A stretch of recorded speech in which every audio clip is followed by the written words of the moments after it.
আমি হিন্দু থেকে কেন মুসলমান হলাম? আমার বাবা মা আজও বেঁচে আছেন। বাবার নাম হীরেন কুমার রাজেন্দ্র।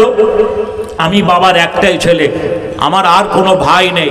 খালার আমার, মায়ের আমার, ও ভূপেন্দ্রনগরের মায়েরা, আপনার একটা ছেলে যদি বাপ একটা ছেলে হয়, ছেলেটা যদি হারিয়ে যায়, নিরুদ্দেশ হয়ে যায়, নিখোঁজ হয়ে যায়, বলুন আপনার কষ্ট হবে কি হবে না? কষ্ট হবে কি হবে না? ব্যথা পাবেন কি পাবেন না?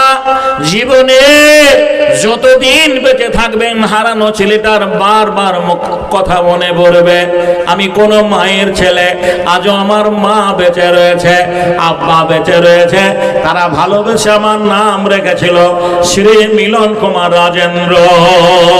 ঈমান আনার পরে, মুসলমান হওয়ার পরে, কালেমা পড়ার পরে এখন আমার নাম হাবিবুল্লাহ। বাড়ি আমার শাওরাইল, পোস্ট অফিস ভোলা, থানা আমার সাগরদিঘি, মুর্শিদাবাদ জেলা। নামটি আগে মিলন ছিল, এখন হাবিবুল্লাহ।